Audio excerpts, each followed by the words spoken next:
Hoje você vai conhecer sobre o vinho do Porto, um vinho generoso.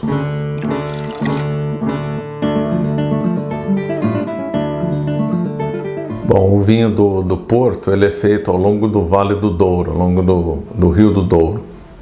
É uma região muito bonita, uma região belíssima, que vale muito a pena para quem puder ir de carro, porque ela é cheia de vales, de encostas, de terraços, de patamares, como se diz lá em Portugal, muito interessante. Tem cidades ali, vilas ao longo do Vale do Douro, muito bonitas, como cidade até com os nomes curiosos, como Peso da Régua.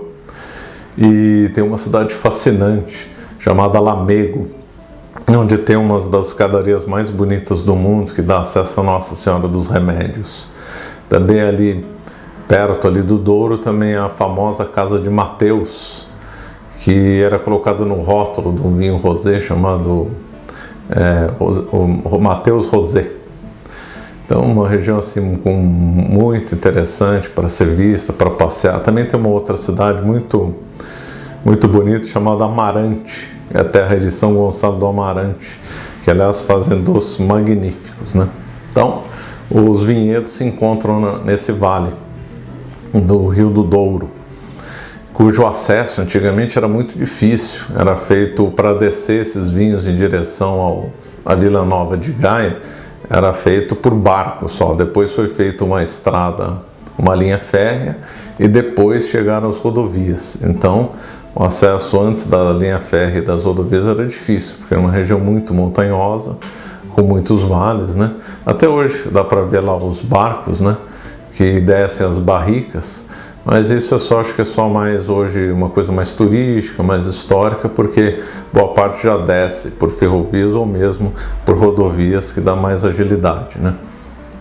O vinho do Porto, curiosamente, não é engarrafado na cidade do Porto, é engarrafado numa cidade vizinha, imediatamente vizinha, é só atravessar o Rio Douro, chamada Vila Nova de Gaia, que é uma cidade agradável, né? Uma cidade que é tanto beira-rio, um pouco mais para frente já tem praia, com uma comida muito boa e onde se pode visitar, né, as casas de vinho do Porto.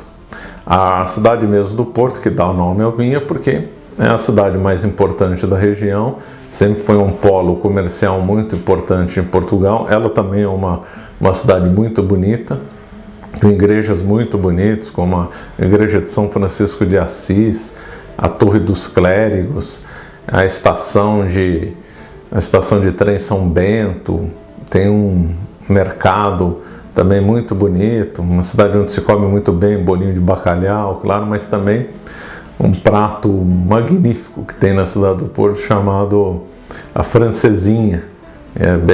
Vale muito a pena comer.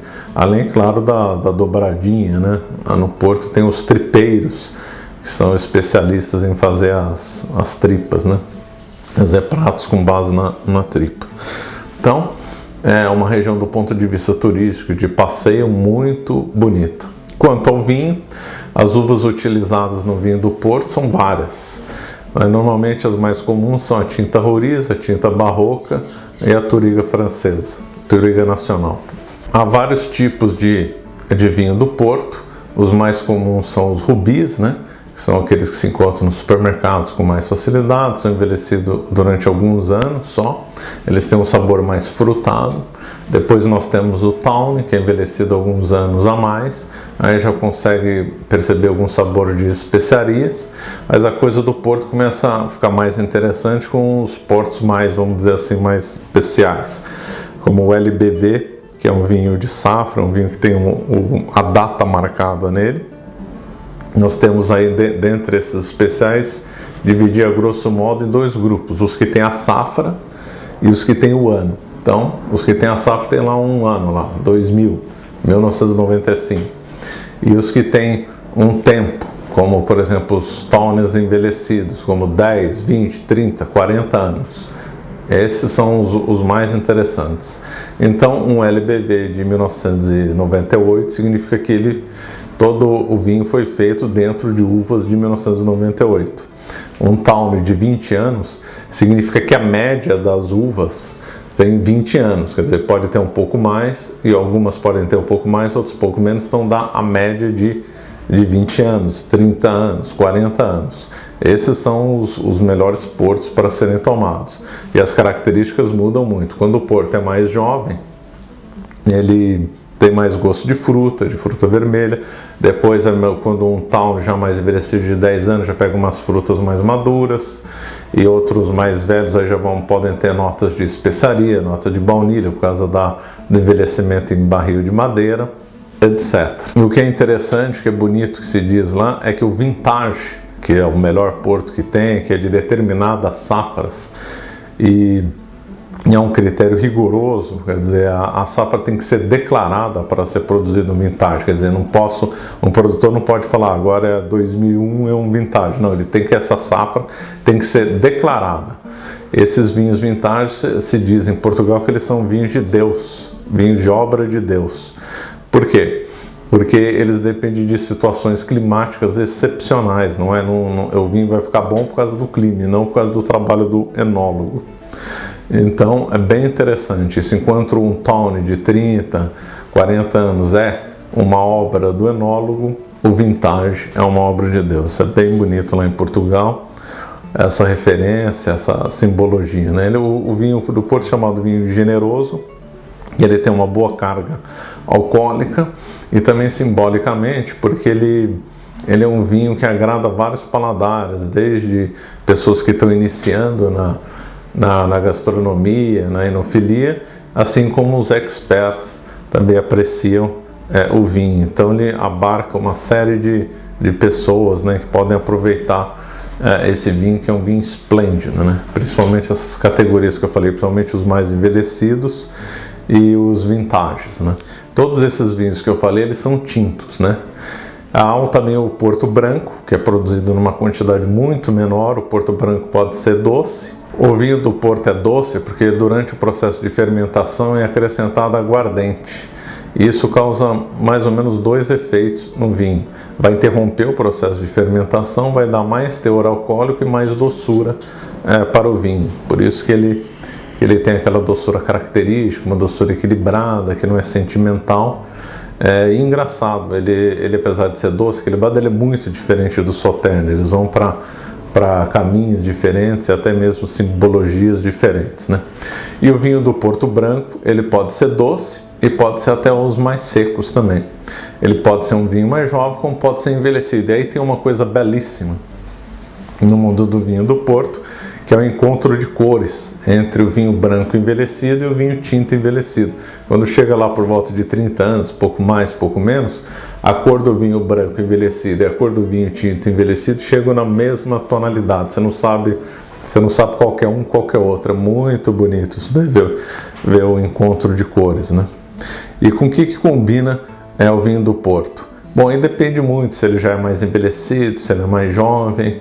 Se nós pegarmos aí um Tawny de 10 anos, ele vai bem com frutas secas, vai bem com chocolate. Se nós pegarmos aí um vinho mais jovem, um vinho bom de sobremesa. Se nós pegarmos um vinho realmente excepcional, é melhor ele solar, não combinar com nada, tomar ele sozinho. Também temos vinhos do Porto que vão muito bem com gorgonzola e com Stilton, né, com queijo gorgonzola, queijo Stilton. O Stilton, então, é uma combinação clássica, que é um queijo inglês, no mesmo estilo do gorgonzola, do Roquefort.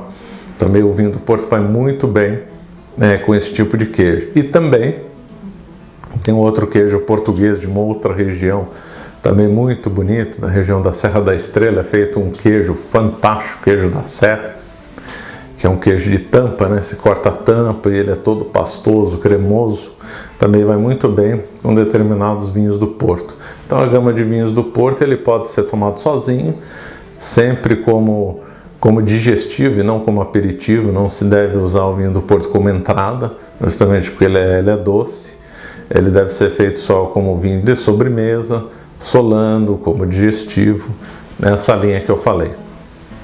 Do ponto de vista musical, podemos separar em duas categorias: os portos mais envelhecidos, os portos mais nobres. Eu gosto de combinar com o músico português Lourenço Rebelo, e com os portos mais jovens eu gosto de combinar com o compositor Carlos Seixas. Aliás, é curioso como, mesmo aqui no Brasil, não se dá muito valor aos compositores de música erudita portugueses, né? E tem coisas bem interessantes do Barroco e mesmo do Renascimento. Então é isso. É claro que todas essas aulas teóricas vão ser seguidas no futuro por degustações práticas, onde eu vou explorar melhor as características do Porto e também dar mais dicas de harmonização com comidas.